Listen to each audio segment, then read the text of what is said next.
one, go. And welcome into PressBox Live. I'm Stan the Fan Charles of PressBox and PressBoxOnline.com. And with me for the first time in a few weeks, Gary Stein is back. Gary, how are you? Good to be back in the saddle, Stanley. Thank you, my man. Yeah, it is. It is. And, you know, I'm a baseball guy, and I'm over the moon about the Orioles, but listening to the two of you being excited about the Maryland Terrapins football game coming up, and that is Steve Suter of the Maryland Broadcasting Network, University of Maryland football radio booth. He works with Johnny Holiday. And we're going to get going in just a minute. We're going to talk University of Maryland football. Terps at 5-0. 5-0 and going to play Ohio State on Saturday. Right up against the Baltimore Orioles game, right? At what time do they start in that game? Noon? Yeah, like 12:15. Yeah, okay, exactly. So people can watch both a little bit. But first, side by side.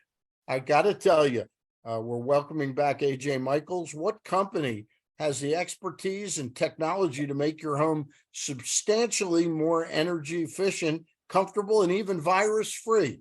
That's AJ Michaels Heating and Air Conditioning in Baltimore and Annapolis at ajmichaels.com.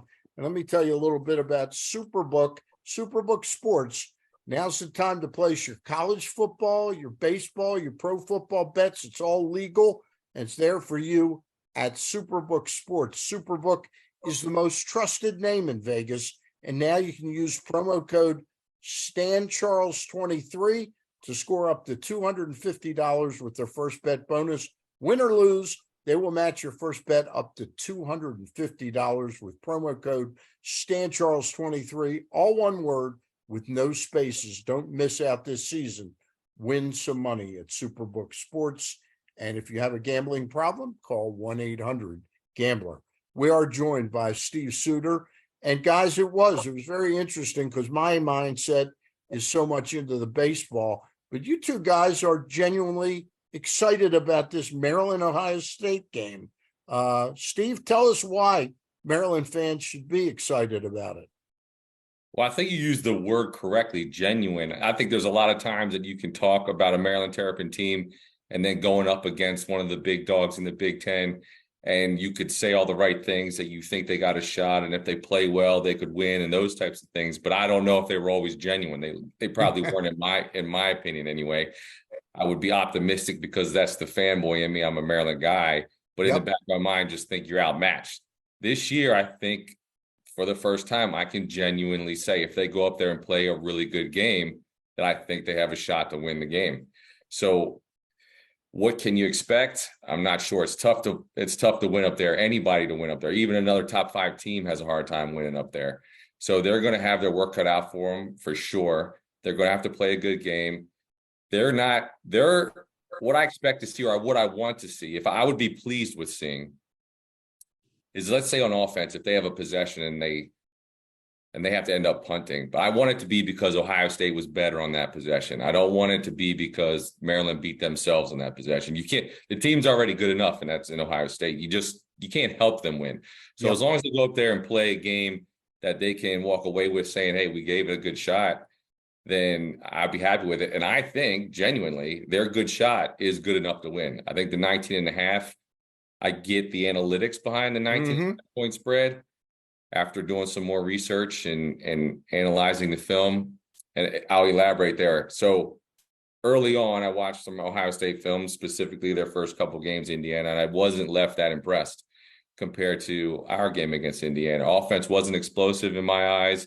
Defense was really good, but offensively, I think they were struggling. Now, it's the first game. They had a new quarterback in McCord, but just not the explosive offense that you're normally seeing with Ohio State. Now, coming off the Notre Dame game that I just watched today in the film there, I was left a little bit different impressions. I think their matchup-wise for us isn't that good now. Their weakness on defense, if they had to pick one, would be against the run. That's our weakness on offense. So our strength doesn't match up with their weakness defensively. Their strength is pass defense. Our strength is passing on offense. Right. So That's strength for strength. Sometimes you would like to have it where your strength is their weakness, but that's not going to be the case here. So Maryland's offense is going to have to pass the ball and pass it well in order to put up points.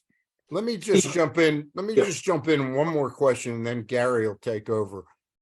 Gary and I, and everybody I talked to about Terps football since Loxley's been there, man, this guy can really recruit, but can he really coach the X's and O's and make the team better the way a coach needs to do, rather than just assemble gifted athletes? Do you think he's proven some of that this year, Steve? Yeah, absolutely. And so it's kind of a tricky question to answer because very rarely the percentage of the head coaches that actually call in the plays or that really, really involved in X's and O's, I think is small. Okay. So you got to do one of two things if you're a head coach. You either got to be a really good recruiter and bring in the players that then you go out and hire good offensive and defensive coordinators and they call the plays. So that's a skill in itself. Or you got to be one of those guys that are heavily involved in calling the plays, drawing up the game plan, and then maybe you're still also a good recruiter, or maybe you're not. In Loxley's case, I think he's both. The question is when, and I don't know the answer to this. We know the recruiting answer. Yeah, he's a good recruiter. We know that answer. As far as calling the plays and very involved in the X and O's, I can't answer to how extensively involved he is or isn't. I think if he wanted to be extensively involved, he would be and could be. I think he's got the brain power. Has he improved his staff since day one? Oh, there's no doubt. Gaddis and Sutherland, Steve. I mean, that's a huge difference to me. I agree. And Gaddis has a little different vibe than Enos had last year. I could already see it, and I think it's more aggressive and maybe not as stubborn in times that I think Enos was. Look, at some point you got to realize we're not really good running the ball. Then let's not try to beat a dead horse, right? Let's just start throwing the ball. And hey, if it ends up going 3 and out, it goes 3 and out. But if you can get yourself a couple completions and then you're in a 3rd and 2 or a 3rd and 3, then maybe you can sprinkle in a run here or there. And I think they should start turning into a team that catches people off guard running the ball versus ones where you anticipate it. Because you need to get those things in your favor somehow. They're just not a stand up. It's 1st and 10. We're going to run. You're going to be in cover 3, and we expect to get 5 yards. That's just not the makeup of their offense right now, which is, you can't put your finger on it other than maybe it's offensive line, but the offensive line is blocked really well against the pass. Statistically, they're one of the top offensive lines in the country for giving up pressures and sacks. And 2 of those sacks were against Towson, and they were jostling a lot of linemen. So, you can make that stat read however you want there. Well, so, and that's the beauty of football, Steve, as you well know. I mean, it's a unit. It's 11 guys on offense. The quarterback can't do jack if his offensive line doesn't protect him. But I do want to talk about the quarterback, and I want to take you back 20 years. And I can't believe I'm saying it's 20 years. But you and Scotty McBee had a very special relationship, both on the field and off the field. I know you guys are good friends. We're all good friends, broadcast partners, etc. over the years. But that special relationship that you and Scotty McBee had on the field came through in the result. Big plays at big times against big name opponents in big games. And I just wonder, from your former wide receiver's eyes, what you see when you see Talia play, who is going to go down as perhaps the greatest quarterback in Maryland history. We'll see what happens over the next few weeks. What kind of relationship he has with his receivers and what kind of mastery he has over that offense. Well, I think the answer to that question right off the bat was after the last game, we interviewed Jayshon Jones because he had a good ball game. So did Ty Felton, numbers wise.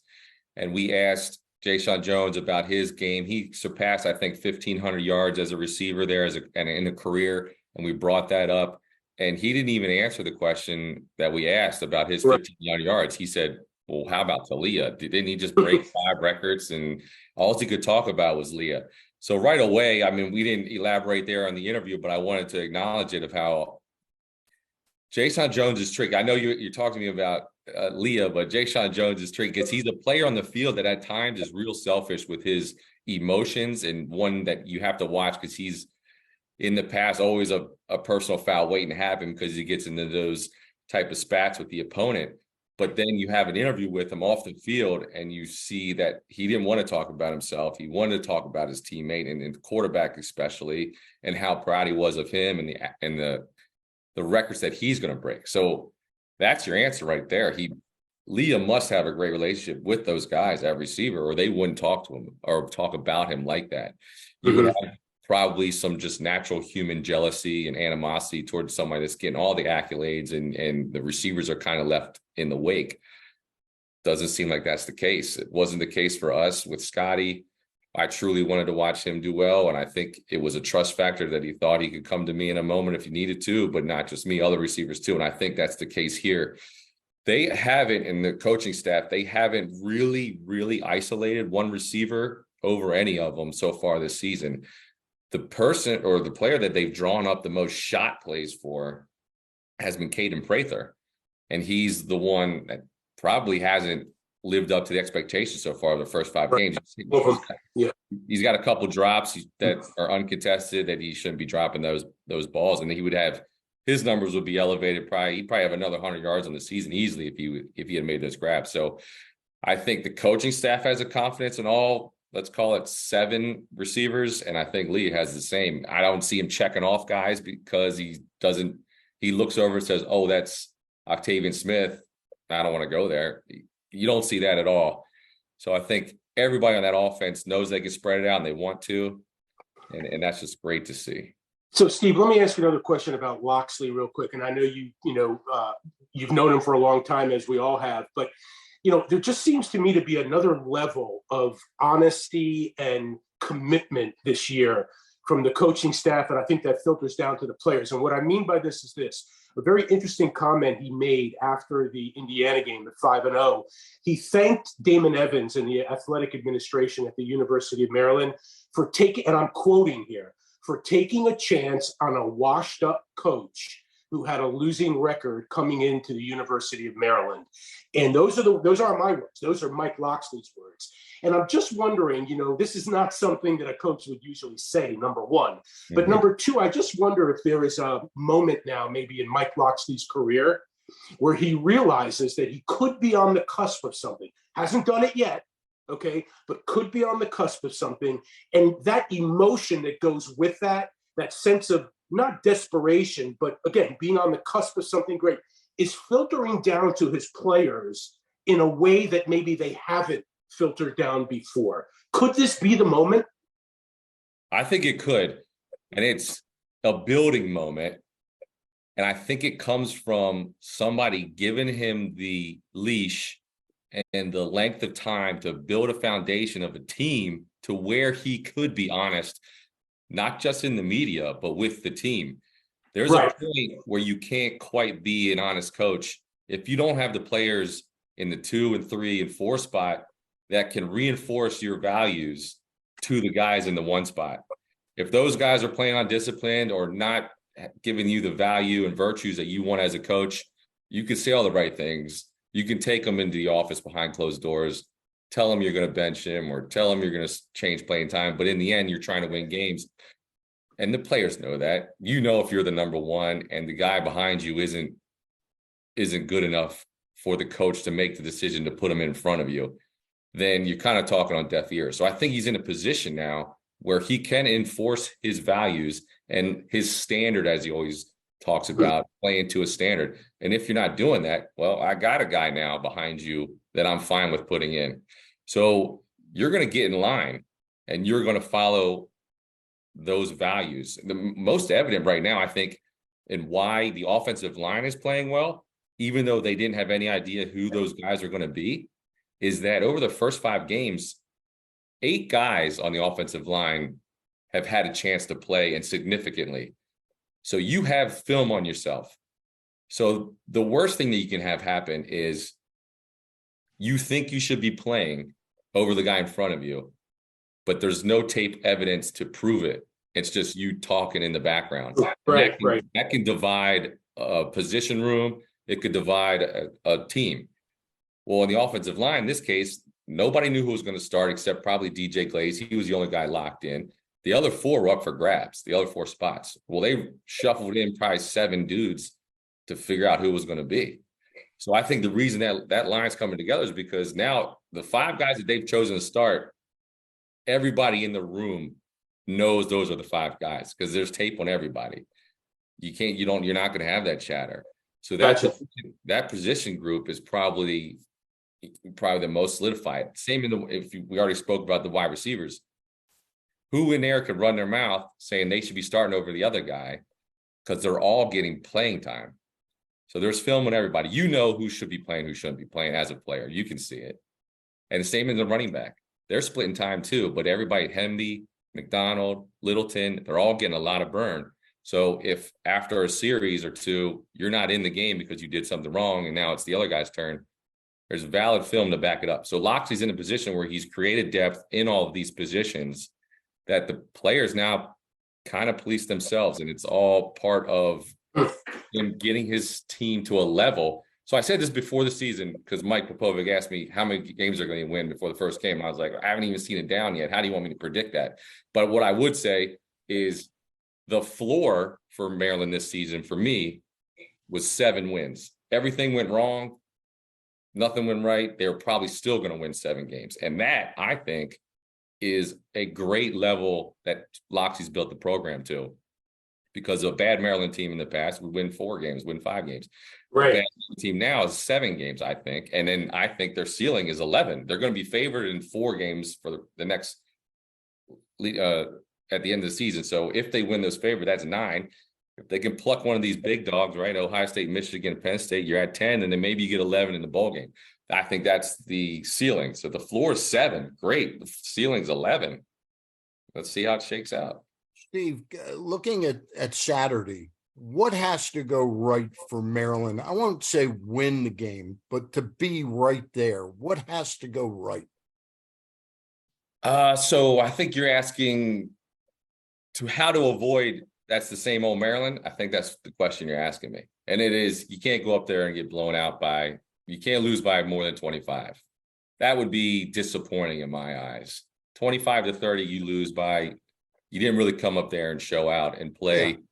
And you're not 10 or 12 points, you're in the ball game. Yeah, I mean, I think the spread 19 and a half is a little disrespectful to Maryland. I think they can go up there and play. If they play well, I mean, they have athletes to match Ohio State's athletes. I know that's full of 4 and 5 stars, but those ratings can be skewed and it's high school and not everybody knows what we're talking about. But like, who's going to cover? Like, they have people that can cover Tyfeld, and they have people that can cover Prather, and they have people that can cover Jones. But can they cover them all the same on every play? I don't think so. Talia can put a claim as being the best quarterback in the Big Ten this game. That's the only knock I have on Leah, and it's not specifically on him because, like Gary mentioned, it's a team game. He just doesn't have that signature win that a quarterback would hang his hat on. He's going to go down as the best quarterback Maryland's ever seen. But does he have?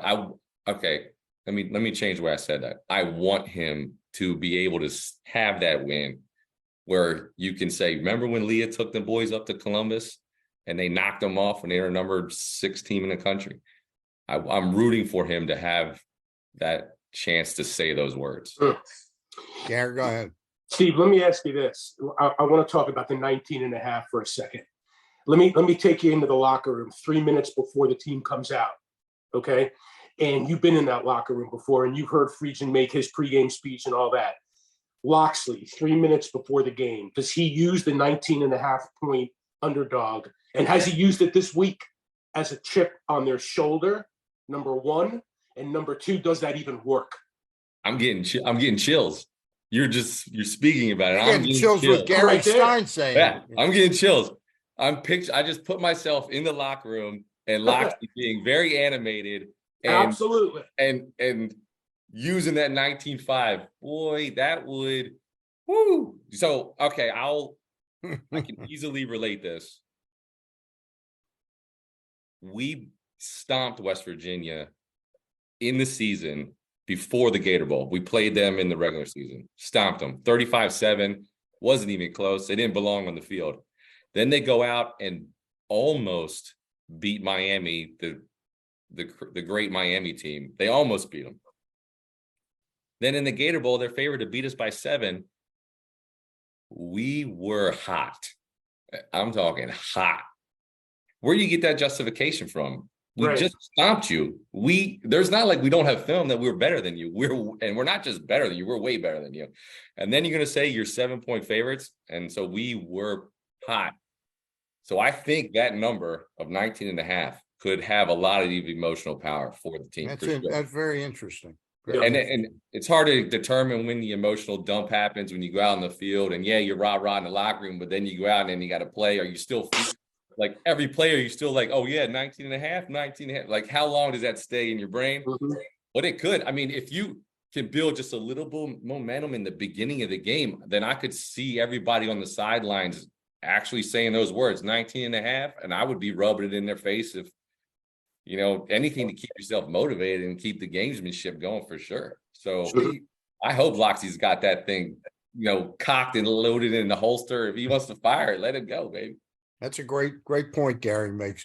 Steve, I know you got to go, but I just have to ask you, we're focused on Maryland prior historically, and we're looking at Saturday. What about after this season? Is enough good stuff in place, and has Talia sort of made Maryland a more attractive destination for an ultimate successor? That's a good question. Yeah. And it's very tricky now with the portal. Yeah. The whole team can change. Yeah. It's not where a high school kid is watching Leah and saying, oh my gosh, I want to go to Maryland because of what Leah's doing and the numbers he's putting it up. There could be a backup quarterback in New Mexico Florida or wherever. LSU. Yeah. That's really good, and decides to jump in the portal and say, hey, I want to go be a part of that. I mean, I was talking off air during the Virginia game. That kid looks good. Bring him on over. You never know. So that's very hard to do. The only thing Loxley can control is if he's made a culture that's sound enough. I think he's changed the culture. That is attractive. And I agree. I think it's all moving in the right direction. Yeah. And you're going to continue to get more talent. So you got one more for Steve, and then we'll let him out of here. I mean, I just want to talk a little bit about the defense and the takeaways. Like they're top 3 in the country. Yeah. Takeaways, interceptions, plus minus, etc. Tarheeb Still, we've all seen what he's done. The run defense against Indiana, Teague, etc. What's the difference there? I mean, they've been coming on. I know that, but there is quite a change this year. So I would say from a defensive points per game allowed, not much of a change. Last year, especially in the second half, Maryland's defense was phenomenal all season, including playing Michigan, including playing Ohio State. I don't think they allowed a touchdown against Ohio State in the second quarter, in the second half. And same with Michigan. If they did, it was only one. Their second half defense has been phenomenal. But dating back to last year, that's only 8 points a game they've allowed in the second half. So that's a sample size of almost 15 games. The problem, and now to your point, the turnover thing is new. They haven't been that opportunistic last year getting their hands on the ball. Looks like it's become contagious, and it does. You see your boys getting their hands on footballs, you're trying to figure out how can I do the same thing, because you just want to be part of a turnover, and there is nothing like changing the game than a turnover. So I'm really glad it looks like you're mindfully. It sounds weird saying that because you think you would be playing a game, and if I'm going to read this route, then I'm going to read the route, I'm going to break on, and I'm going to try to intercept the ball. But that's not always the case. Maybe before all your buddies are getting these picks, you're thinking, I'm just going to break this up. Well, now you think, well, hey, why don't I go for this pick? And sometimes it works out. Why don't I go for this strip when my other teammates already got them wrapped up? Let's go for the ball. That stuff can be contagious. Snowball. Yeah. Sure can. The weird thing with Maryland's defense is they're good, but statistically not great in yards against the run, yards per pass, yards per play. They're not that good. So all of these analytic computers that are going to crunch these numbers between these two teams are going to say Maryland's defense is going to be outmatched, and they're not statistically that great in this category, in that category, in that category. But they keep bending and not breaking. So hey, you can run your computer numbers all you want. If you're not putting points up on the board, it ain't working. He is Steve Suter, former wide receiver return specialist for the Maryland Terrapins in Ralph Friedgen era, now a member of the broadcast radio team. And Steve, I got to tell you, I don't get to listen to every game, but whenever I do, I know I'm getting it straight from the horse's mouth from you. No, I really appreciate your enthusiasm, but it's not an insulting yeah, rah thing. You're into it. You want Maryland to win, but you're 100%. giving it to us straight. I really Yeah, appreciate I that. appreciate Suter, that. That's a Suter. conscious effort I try to make. I'm never Suter. going to try to belittle their kids. I was in that position, and to hear adults say things to 18-year-old kids that way just isn't the right vibe. But I also want to be respectful and treat the game with respect. Suter, I just want to say he said straight from the horse's mouth on that one. I love it. Yeah, you guys All are right. Hey, Steve, thank you very much for joining us. anytime. Gary, Man. you hang in for 1 second with me, Gary? I will. All right, we'll let Steve Steve, Suter thank you, my man. And All right. I'll remind folks that we are brought to you by the Costas Inn. They've been located for 50 plus years at 4100 North Point Boulevard. Phone number 410. I can't remember the number all of a sudden. It's 475-1970. I cannot remember the Costas Inn number, Gary. Can you look it up for me? Can you look it up for me? Hold It's on, 410, 477. I got it. 477-1975. 1975. Boy. Gotcha. But anyway, they've been there for over 50 years. Great place. If you need crabs, you got to have that number, 410-477-1975, right? Okay. Okay. You have to order your crabs in advance at the Costas Inn. Steiner, what are you expecting from the Terrapins on Saturday? You know, the fan in me is going to say, and I think it's funny.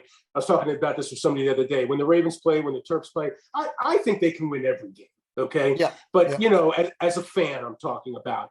But I do think, though, if I'm going to analyze it, I do think that this is probably the best shot that the Terrapins have had to go up to a place like the Horseshoe and win the game.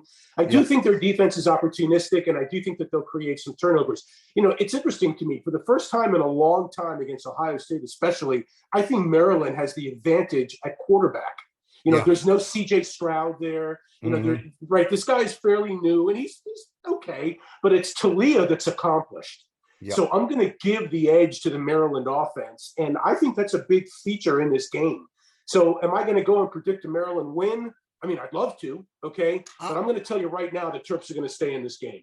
What surprised me is what Steve said, that it would be, if we lose by more than 25, it would be a disappointment.